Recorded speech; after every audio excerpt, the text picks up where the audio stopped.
结婚10年，我发现患有无精症的丈夫有个7岁大的孩子。得知此事后，我和丈夫在家吵得不可开交，身边的家人朋友都在劝我，男人和我们女人不一样，总要给自己留后的，你应该替他感到高兴才对。这么多年夫妻，何必为这点事吵架呢？我深吸一口气，告诉丈夫，我可以抚养孩子，但你必须和外面的女人断了。丈夫却不依不饶，妍妍为我生养孩子不容易，我不可能让她一个人在外面，以后我们4个人一起过日子不好吗？我彻底寒心，冷声道，既然这样，那我们离婚吧。大家好，开始今天的分享之前，希望你能给人间烟火点个订阅，我将会分享更多优质的内容。话音刚落，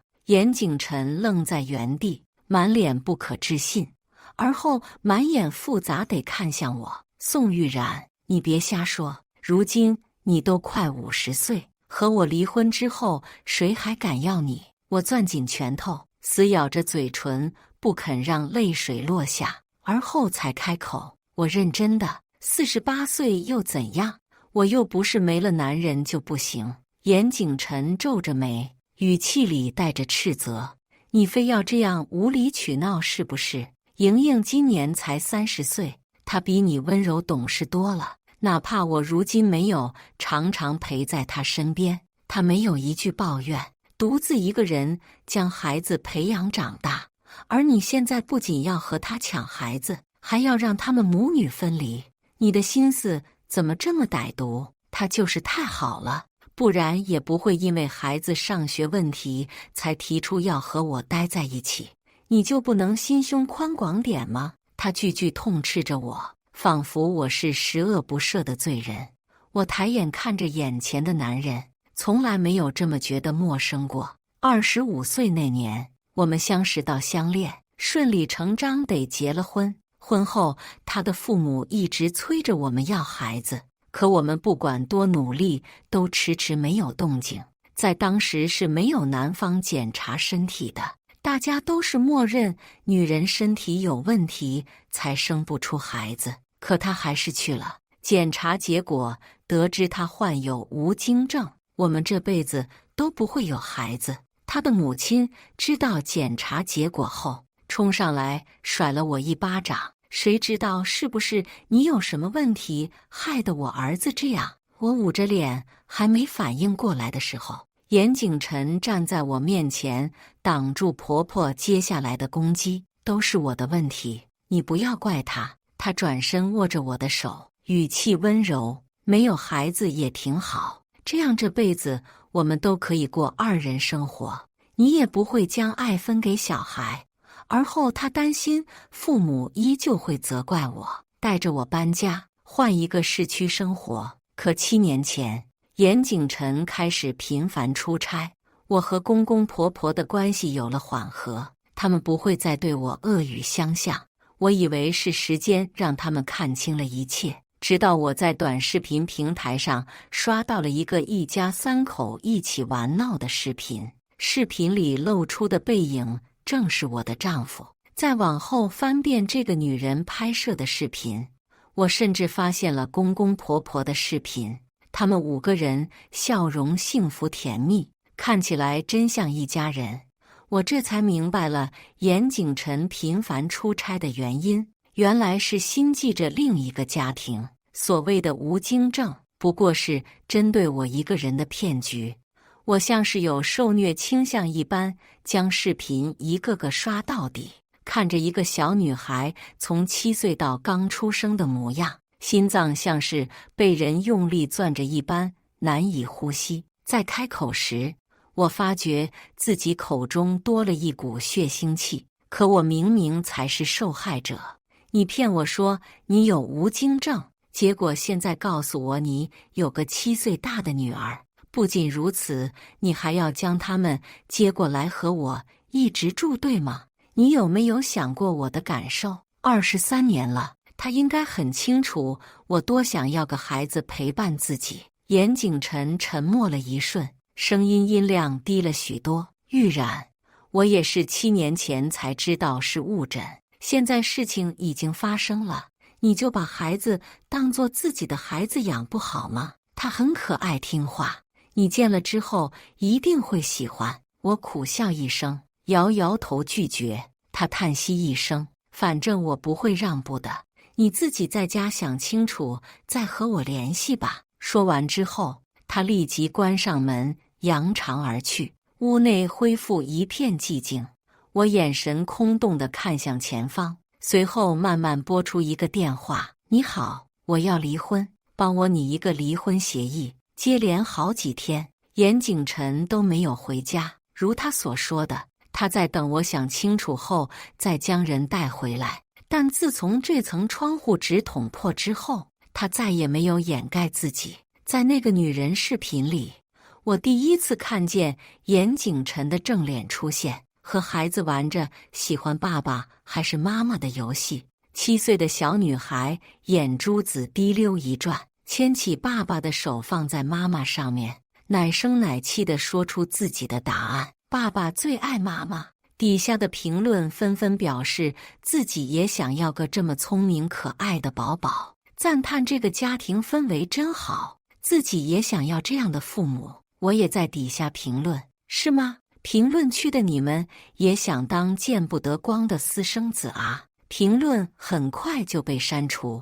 一瞬间，严景晨发来语音痛斥我：你是不是疯了？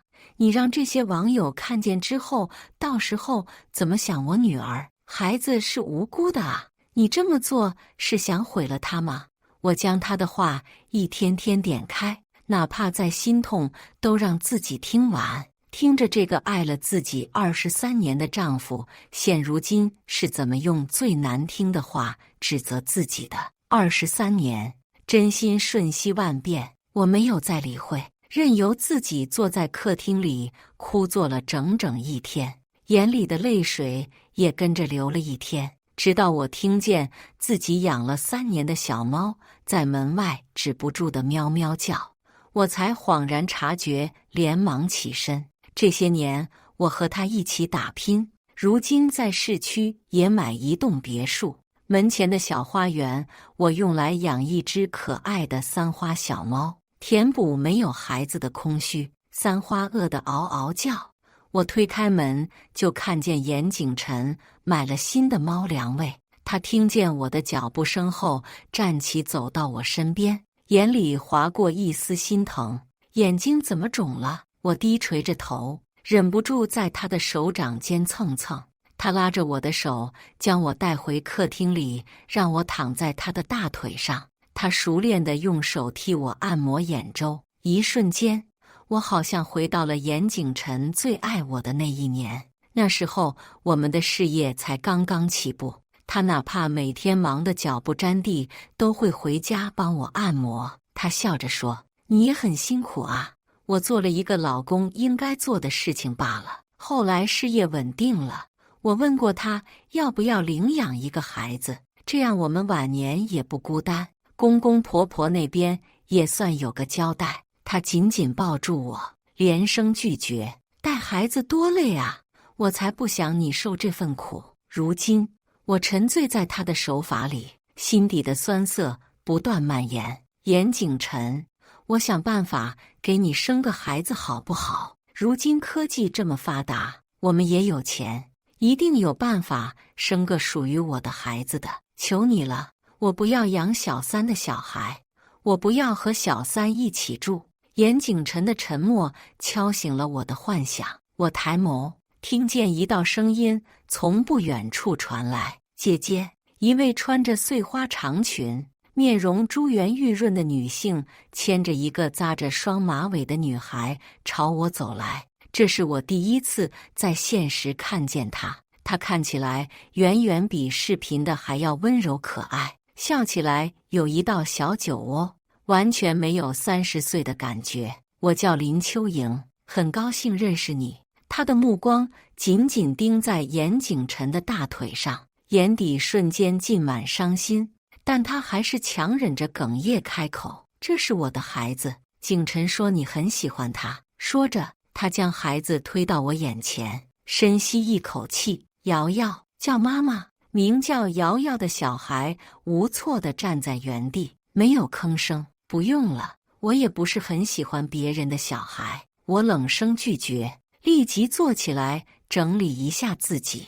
严景晨心疼林秋莹，立即起身揽着她肩膀安抚，心底的酸意又一次泛滥上来。我低垂着头，抹掉自己眼下出现的泪水。忽然我瞧见一抹亮光，我立即伸手将瑶瑶的手抓了过来，看见了我一直很珍视的镯子。只是一瞬，我的脑袋嗡嗡作响，这镯子是哪来的？林秋莹嘴角挂着清浅的笑意，这个是景晨送给瑶瑶的平安镯，说是希望瑶瑶一辈子平平安安，无忧无虑。我不可置信地看向严景晨，这个平安镯明明是我给自己孩子买的，当初的我明知道这辈子都和小孩无缘，但看见还是忍不住买下来，当做一个念想，期待着奇迹发生。我甚至不知道他什么时候被严景晨带走的。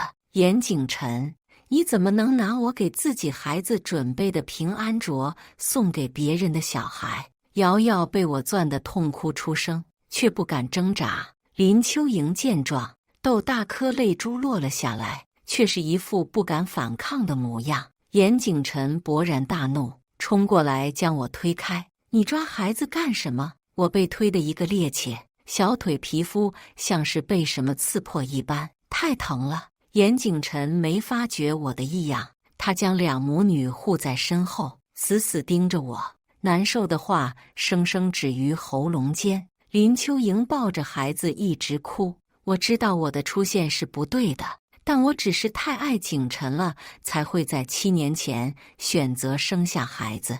要不是孩子要上小学，需要一个正常户口，我也不找上门来。你没有做过父母，当然不知道当母亲的辛酸，可知道孩子就是母亲的命。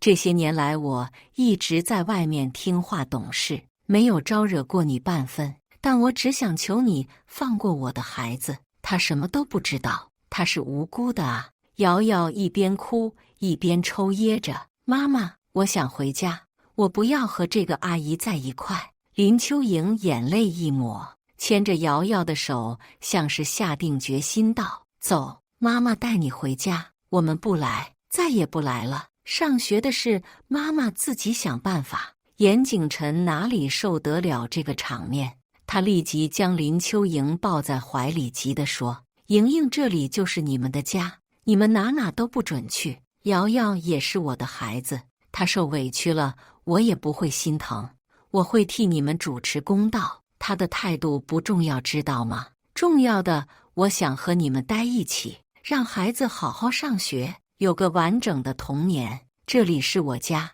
一砖一瓦都是我赚钱买来的，你们就待在这里，谁都不许欺负你们。是啊，整栋房子都是严景晨的心血，和我有什么关系？我苦笑一声。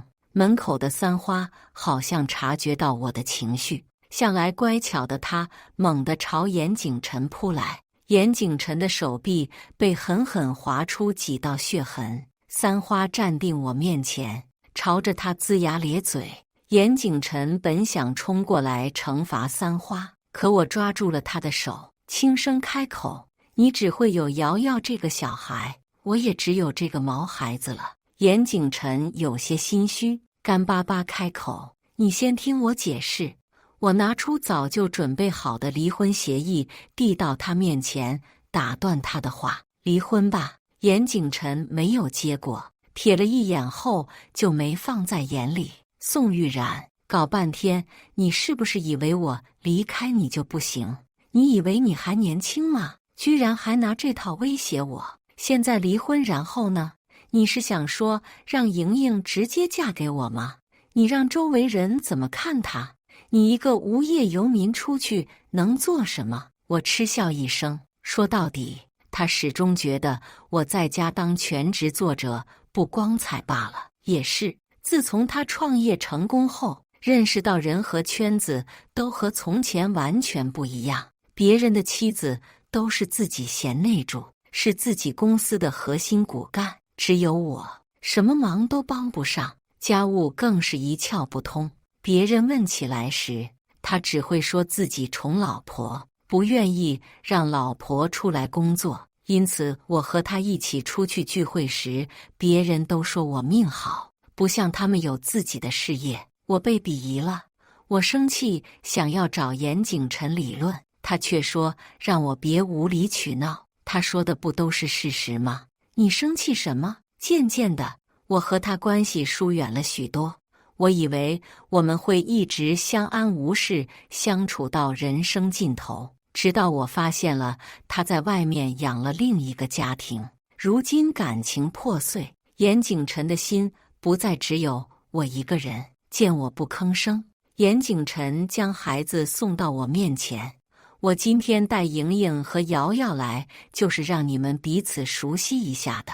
他低头看了一眼自己的伤口，不满地皱眉。看好你养的三花，我先出门打个破伤风。接着他蹲下来摸摸瑶瑶的头，你先和宋阿姨玩会好不好？我和妈妈出现给你买好吃的。瑶瑶闷闷地嗯了一声，算是答应了，嘴角勾起一抹难以察觉的笑。大门关上后，我终于有空处理自己小腿后方的伤口，伤势不大。我找不到医药箱时，想要打电话问一下严景晨。我刚抬起手，方才还小心翼翼的瑶瑶立即冲过来，拍开我的手机。你不许打扰我爸爸妈妈待在一起。坏阿姨，都怪你一直霸占着爸爸身边的位置，才会害得我和妈妈不能和爸爸在一起。如今我们已经是一个家庭，你这个生不出蛋的鸡就应该滚出我们家。我瞪大双眼，不可置信。说完之后，他拿起桌上的玻璃杯，猛地砸向自己的头，血涓涓的下。他朝我大喊，我看你以后还怎么破坏爸爸妈妈的感情。说完，他冲着手中的电话手表，哭着大喊，爸爸妈妈快救我，宋阿姨她要我死。说完，他装作晕了过去。我想将他抱起来往医院送，可他却乘机挣扎完地下滚，又摔了一身伤。等到林秋莹和严景晨回到家的时候，看见的是瑶瑶躺在地上一动不动的场景，他们吓坏了，抱起孩子就往医院冲。一番检查后，医生说额头伤口有点严重，毕竟还是小孩，建议留下来观察。林秋莹哭着在科室给我跪下，宋姐姐，是我错了，你要怎么对我都行，不要伤害我的孩子好不好？求求你。他的头磕得砰砰响，严景晨也猛地甩了我一巴掌。在家的时候我就警告过你不许对孩子下手，没想到我们一走开你就下死手，你怎么这么恶毒？我攥紧拳头，被他们吓得往后退，连声解释，明明是他自己砸向自己，跟我有什么关系？我在你心里就是一个毒妇吗？你到现在还不敢承认？严景晨指着我怒骂，脸都红了。他才7岁，平时一点点疼痛都受不了，怎么可能往自己头上砸玻璃瓶陷害你？是啊，我也想不通，他不是才7岁吗？怎么会这么多？林秋莹跪在严景晨的背后，抬起头冲着我得意的笑。一瞬间，我明白过来了，这一切都是他们两母女的把戏。严景晨从我的包里翻出离婚协议书，签上自己的名字。行啊，你想离婚，那我就成全你。签完之后，他将离婚协议甩我脸上，怒吼：以后不许出现我们面前。一瞬间，我忽然轻松了许多，抬手接着要落下的离婚协议书，将它放回包里。我平静开口：严景晨，家里有监控的，我也不是傻子。严景晨瞬间僵持在原地。我整理一下衣着，大步离开这个科室。他转身时想喊住我的名字时，装晕的瑶瑶发出连连咳嗽声，虚弱地喊：爸爸妈妈。我嘴角勾起一抹笑，而后回到了我们生活好10几年的别墅里。三花见到我回来后，绕着我撒娇，我弯腰将小猫抱起来，轻声说：“以后只有我们一起生活了。”我又重新抬眼看着这个自己精心打理的花园，角落里还有我种植着假树，上面挂满了我对严景晨的祝福。每次我们节日、纪念日，还有他出差的时候，我都会挂一个祈福牌在上面，祈祷我们一直幸福，祈祷他顺利平安。终究树是假的，我和他的感情也掺了假。我找来梯子爬上去，将一个个祈福牌拿下，而后一把火将它们烧得干干净净。剩下这棵假树，我联系了专业人员，将它砍掉带走。他们做事很利索，半天不到，整个院子就空落落的，只剩下一个巨大的圆坑。这棵树陪伴了我们13年，如今就这么没了。我心底泛起一抹酸意，三花也有点恹恹的。我先将他最喜欢的猫箱翻出来，将它送进去，收集好他的猫粮、猫砂，放在一边，而后轻声安抚：“乖乖，在这等我一会，我们马上就可以走了。”三花乖乖躺在里面，喵呜了一声，算是答应了。我走进屋内，径直走向自己的房间。这里面大多衣服首饰都是严景晨送给我的，我统统略过，只将用自己稿费买的衣物带走，还有一些必需用品，剩下的统统打包卖出去。毕竟我用不上，也不愿意留给小三，剩下的也没有什么了。我拖着行李箱，带上我的小猫，果断离开这间房子。与此同时的，被留下的还有我23年的感情。从此以后，我再无任何牵挂。另一边，医生听见严瑶起来后，又带着他做了一系列的检查，暂时没什么问题后，让他留院观察。本该是高兴的事，可严景晨却是烦躁不安。他又想起方才我离去的背影，那么决绝、坚定。他刚刚不仅对我动了手，还签下了离婚协议。过了这么多年的舒心日子，他已经好久没有像今天这样暴躁冲动了，这一点都不像他。严瑶抬起被纱布包裹的脑袋，小心翼翼看向严景晨：“爸爸，你也相信宋阿姨的话吗？”林秋莹也跟着开口：“景晨，我们孩子多听话乖巧，你是知道的。”眼下，严景晨不想听他们两人在这里辩解，他只想回家。想着想着，他抄起放在一边的外套，披上驱车回家。心底的不安感越来越强烈，唯有看到我才能安心。到回家前的一个路口等红灯时，他忽然想起方才的我说过想要一个孩子，我既然生不了，那不如领养一个回来。想着想着，严景晨果断打电话通知助理：“最近你留意下有没有可以领养的女婴，让我看看。”“对，我要领养。”交代完一切事情后，他嘴角勾起一个幅度，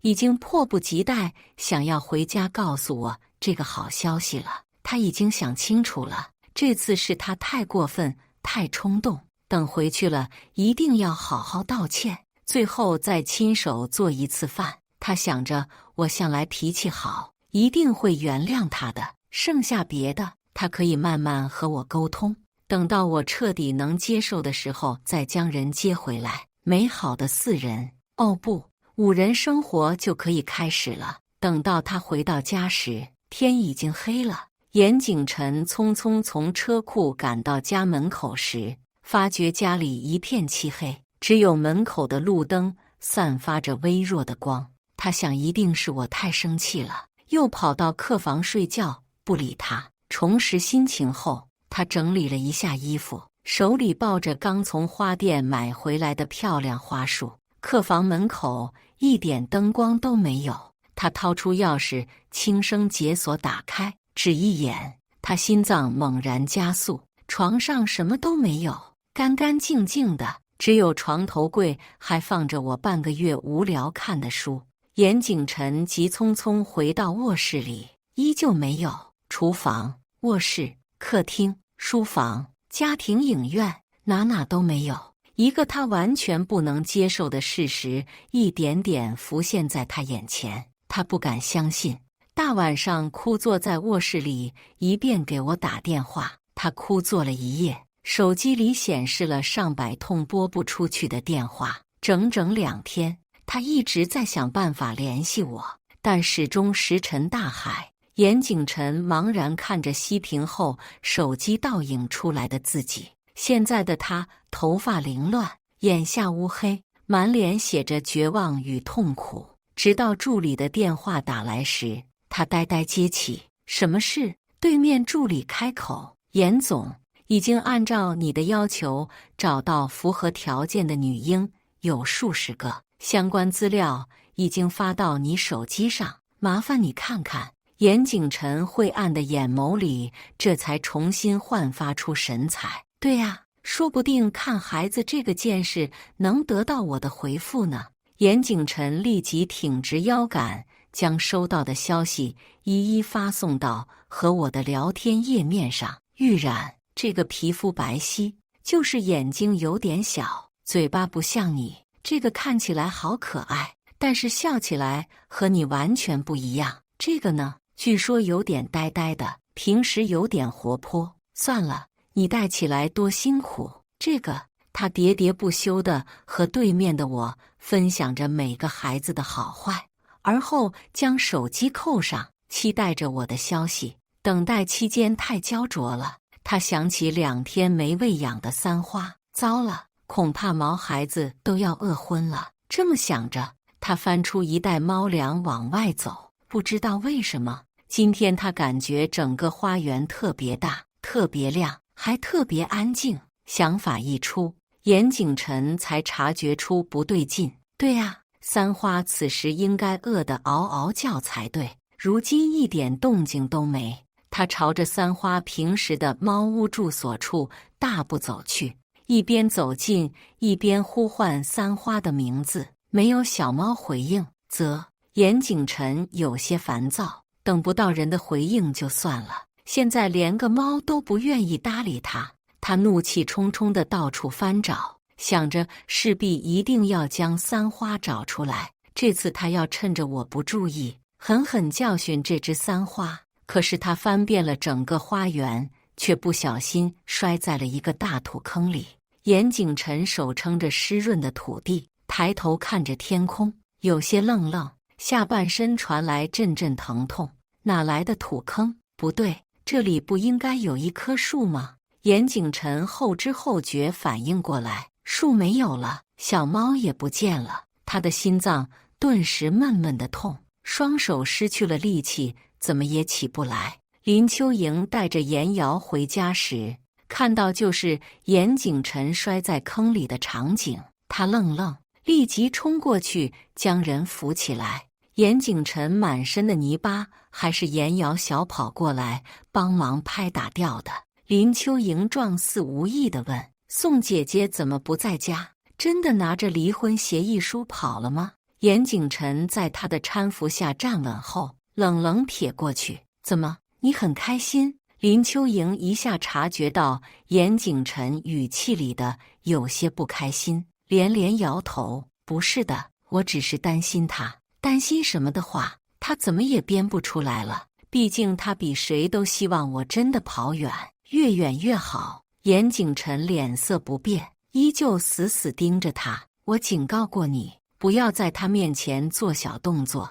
你教唆你女儿做什么了？林秋莹脸色一变，强抹起一抹笑容。景晨，你在说什么呀？严瑶站在一边，眼眶红红的。爸爸，我头真的好痛。他企图唤起严景晨对他的亲情。严景晨慢慢打开手机，将监控调了出来。视频里清清楚楚记载着严瑶是怎么将玻璃杯砸在自己头上，又是怎么死活不愿意让我抱起来带他去治疗的场景。他淡淡开口：“严瑶才7岁，他三观还没完全形成，你认为他想到做这些是谁教唆的呢？林秋莹脸色苍白，眼眶里迅速蓄满泪水，而后顺势跪倒在地，仰起头看向严景晨。我做这些不就是因为太爱你了吗？我自从毕业就进入你们公司做你的秘书，明知道你有家室，还是忍不住靠近你，为你生下孩子，此后在外面独自照顾孩子7年。我一见到他，我就被猪油蒙了心，产生了不该有的想法。可我也只是想要离间你们的感情，让你更爱我一点。我根本没想过让他离开，孩子也只是知道我的想法之后才会想着这么干的。我们都只是太爱你罢了。林秋莹抓着严景晨的衣角哭诉着，看起来楚楚可怜。我不奢望能够成为你的正牌妻子，我只是想和你多陪陪我。严瑶见状也是哭着下跪，一直不停地说对不起，一大一小的哭声连绵不绝。严景晨感觉额间隐隐作痛，他一把抓着林秋莹的脖子，恶狠狠道：我给你得足够多了，你不该妄想不该有的东西，带着你的东西滚回隔壁市区，以后没什么事不许过来。林秋莹傻眼了，在她的认知里，自己明明只要哭一哭就好了，为什么还会沦落到比从前更糟糕的结局？她挣扎着朝要离开的严景晨爬过去。我不要，我不要回去。严景晨，我为你生儿育女，你不能这么对我。可严景晨再也听不下去，他立即安排司机将2人送回去，并且吩咐助理以后不许再给2母女伙食费。眼下他只想查到我的去向。随后他又拨通了朋友的电话，快速开口：帮我找一下我老婆宋玉冉，我要立即知道她的下落。从严景晨家离开后，我带着三花去了大理旅居，也算是实现了自己一直想要实现的愿望。坐在前往大理的飞机上，我很快就敲定了一家院落，里面大概有4间房。我订了最大光线最好的一间。来迎接我的是个20多岁的女生，叫阿然。她看起来很阳光可爱。接到我之后，顺手就接过我的行李。看到我的小猫时，眼前一亮，好可爱的三花。它叫什么？我看了一眼猫箱里一副生无可恋状的小猫，笑着说：就叫三花。听说小动物承担不起寓意太好的名字，所以我想着取个普通的，它能平安快乐就好。三花听见我喊它，有气无力地喵了一声。阿然笑笑，快步将我带到即将住2个月的院子里。他一边走着，一边和我介绍：左边是一个30岁的理工男，最近失业；右边据说是逃离家里制约的大小姐，他直接包了半年住，还有一间空着的。那南边那间是你的，冬暖夏凉，最舒服的房间了。我就住隔壁院子，你有事直接微信联系就行。说完，他立即拿出2维码扫上，而后他将行李替我放好之后就回去了。进屋之后，我将门关上，将困了好几个小时的三花放出来。三花才1岁，生了一个懒腰后就在房间里撒欢。我打开窗户，看见层层叠叠的房子在我眼前绵延。因为已经到了傍晚，我还听见不远处传来炒菜和小孩打闹的声音。我长吸一口新鲜空气。阿然问我要不要一起吃饭，我听见他的语音里还掺杂着一个男人温柔的嗓音。我摇摇头拒绝了，带着三花出门找家能允许小猫进的店吃饭。饭后，我租了一辆电动车往洱海边去。晚上的海其实没什么好看的，但我想抒发自己的心情。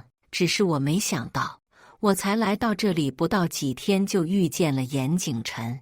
他还穿着我离开时看见的衣服，头发有些凌乱，蹬着单车飞速朝我靠近。他喘着粗气，张嘴喊我的名字，我装作没听见，立即加快速度离开，七拐八拐确定他没有跟来后，立即回到自己的房间。胸口处心脏在不停砰砰直跳，我没想过他会追来的，还是这么快的情况下。只是我刚平复心情，就听见院落外传来吵闹声。我透过窗户往外看见是阿然叉着腰对着严景晨训斥着什么。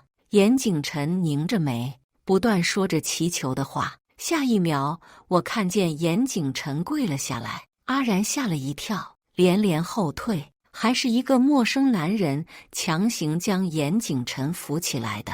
如今天色渐晚，有不少人本地人拧着眉探出头来，说着不好听的话。我隐隐约约听懂一点，有人想要报警。